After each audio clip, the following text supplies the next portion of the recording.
청와대 민정수석실의 유재수 전 금융위원회 국장에 대한 감찰 무마 의혹과 김기현 전 울산시장 측근에 대한 하명 수사 논란, 파문이 계속해서 커지고 있습니다. 청와대가 형사사건 공개금지 규정을 언급하면서 검찰에 공개 경고장을 날린 지 하루 만에 검찰은 어제 청와대 비서실을 압수수색했습니다. 청와대와 검찰의 갈등이 고조되고 있습니다. 백성문 변호사 자리 함께했습니다. 어서 오십시오. 네, 안녕하세요. 네, 변호사님.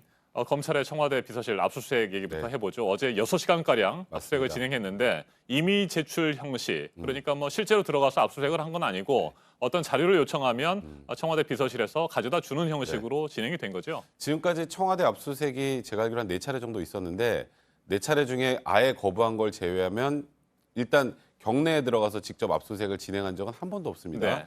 대부분은 지금 말씀하셨던 것처럼 이미 제출 형식으로 우리가 이런 자료가 필요하다라고 하면 청와대에서 제공하는 방식이었는데 그 이유는 이제 형사소송법에 규정이 있어요. 군사비밀을 다루는 그런 시설과 관련해서는 그 시설의 장이 이제 승인을 해야 되는데 네. 이제 다만 그냥 특별한 사정이 없이 거절하면 안 되고 국가안보에 뭐 정말 결정적인 문제가 있지 않는 한은 승인을 해야 된다고 하는데 그런 경우에 이제 들어와서 하는 경우가 아니라 대부분은 승낙을 하면서 요청하는 자료를 제공하는 형식이었는데요. 이번에도 역시 아까 말씀하셨던 것처럼 6시간 정도 압수수색이 진행됐다는 건 우리가 이런 자료가 필요합니다라고 얘기하면 청와대에서 그런 자료를 내주고 이제 그런 과정에서 시간이 한 6시간 걸렸다고 보시면 됩니다. 네, 청와대 비서실에 대한 압수수색. 문재인 정부 들어서는 이번이 세 번째예요. 네, 지난해 맞습니다. 12월 있었고 올 3월에 있었고요. 네. 그렇다고 한다면 어떤 자료들을 어제 압수해 갔을까요? 일단 유재수 그 전 경제부시장 관련해서 뭐 일단 2017년에 감찰을 하는 과정에서 여러 가지 비위 사실이 드러났음에도 불구하고 네. 감찰을 무마했다라는 게 이 지금 사안의 핵심 아니겠습니까? 근데 그와 관련해서 여러 가지 진술들이 나왔어요. 네. 이인걸 특감반장이나 박형철 반부패 비서관 같은 경우에는 조국 그 당시 민정수석이 감찰 중단을 지시했다는 얘기가 나왔다면 네. 일단 그 당시에 이런 비위가 있습니다라는 보고 내용이 있었겠죠. 그럼 그 보고 내용이 실제 현존하는지 확인을 해야 됐을 거고 그다음에 이제 유재수 전 부시장 같은 경우에 청와대 인사들과 그 금융위 그 소위 말하는 인사들에 대한 임명 문제 관련해서 네. 그 논의를 했던 텔레그램 메시지 있었죠. 그게 대략 한 100시트 정도 된다고 하는데 그 안에 이제 여러 가지 인사 청탁과 관련된 문제들이 좀 들어 있는데 그 관련된 원본들을 확인하기 위해서 일단 이제 청와대 비서실 압수수색한 것으로 보입니다. 네, 이인걸 전 특별감찰반장, 그다음에 박형철 반부패 비서관, 그다음에 백원우 전 민정비서관 이들 세 명은 참고인 자격으로 이미 네. 조사를 했고요. 네, 자, 맞습니다. 그렇다고 한다면 어제 압수수색을 했고 네. 그 다음에 뭐 조사를 받게 되는 사람 조국 전 청와대 민정수석 그리고 전 법무부 장관이 네. 될까요? 네, 그럴 수밖에 없을 것 같아요. 왜냐하면 일단 그 당시 조국 전 민정수석의 바로 최측근이라고 할 수 있는 박형철 반부패 비서관이 우리는 보고했는데 네. 그 당시 조국 민정수석이 감찰을 중단하라고 지시했다는 게 지금 언론 기사를 통해서 확인된 바 아니겠습니까? 그렇다면 도대체 왜 감찰 중단을 지시했는지 그러면 본인의 독단적인 생각으로 결정을 한 거지. 물론 지금 얘기는 백원우 전 민정비서관과 얘기를 하는 과정에서 그렇게 크지 않아서 뭐 이제 감찰할 필요가 없다라고 느꼈다는데 그거는 지금 현재 유재수 전 부시장이 구속된 상황에서는 사실 좀 받아들이기 힘든 해명인 것 같고요. 그렇다면 본인 스스로 한 것인지 아니면 그 둘이 결정을 한 것인지 아니면 더 윗선이 있는지 그에 대해서 조사를 해야 되는 건 이제 검찰로서는 가장 중요한 부분이기 때문에 이 조국 전 민정수석 입장에서는 이제 지금 가족 일과 관련된 수사를 제외하고 이 사건과 관련해서도 소환을 피하기 힘든 상황입니다. 네, 유재수 전 부산시 경제부시장에 대한 감찰 무마 의혹. 네. 뭐 이 부분을 밝히기 위해서 검찰이 청와대까지 압수수색을 했는데 네. 지금 청와대와 검찰이 또 신경전을 벌이고 있는 거. 더 큰 것은 바로 김기현 전 울산시장에 맞습니다. 대한 하명 수사 논란과 관련된 네. 건 아니겠습니까? 네, 어떻게 보고 맞습니다. 계십니까? 일단 뭐 그와 관련해서 어제 이제 고민정 대변인의 브리핑도 있었습니다만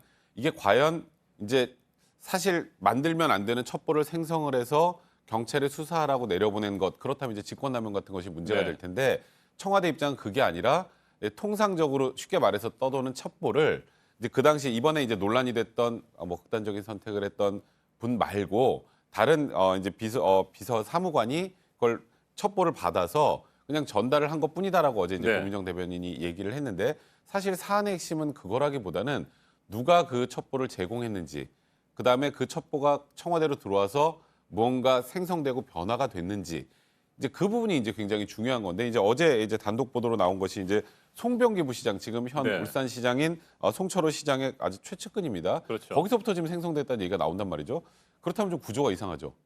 그러니까 지금 현 시장의 최측근이 이제 소위 말하는 첩보를 생성을 해서 이제 그게 물론 뭐 청와대로 보낸 건 아니라고 지금 얘기는 하고 있습니다만 결국은 청와대에서 다시 생성돼서 나왔다는 그런 내용인데 그렇다면 이게 논란이 그렇게 가볍게 끝날 상황이 아니기 때문에 일단 청와대에서는 계속 해명은 하고 있습니다만 해명하고 다음날 그거보다는 좀 더 큰 좀 다른 뉴스들이 나오고 있어서 청와대도 굉장히 곤혹스러운 상황일 것 같습니다. 네, 지방선거를 앞둔 시점에서 네.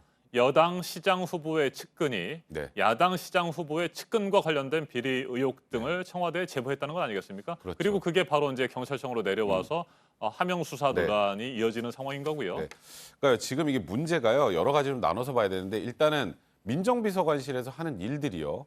통상적으로는 이제 뭐 대통령 친인척, 그다음에 대통령이 임명한 고위공직자에 대한 비위 첩보 등은 그건 업무 권한이니까 당연히 이제 네. 수집을 하는데 이번엔 일단 수집을 한 내용 자체가 지금 임명직이 아니잖아요. 선출직입니다. 그리고 말씀하셨던 것처럼 현 야당 시장에 관련된 부분이었기 때문에 일단 이 첩보를 받는 것 자체가 적절한자의 문제부터 이제 짚어야 되는데 네. 지금 일단 청와대에서는 그러니까 쉽게 말해서 이런 거죠. 그냥 수많은 첩보들이 들어오는데 들어오면 그냥 자동적으로 경찰청으로 보내는 거니까 우린 이 내용이 뭔지 몰랐다 이게 이제 백원우 비서관의 설명인데 지금 나오는 내용으로는 청와대가 몰랐다고 보기 좀 어려운 정황들이 굉장히 많이 나오고 있는 거죠.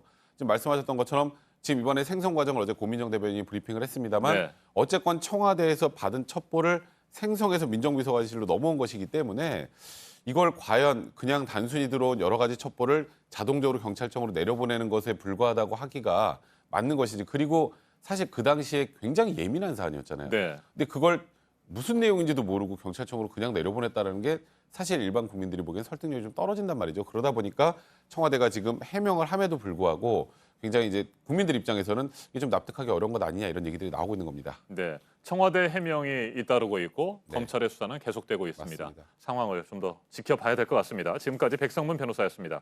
말씀 잘 들었습니다.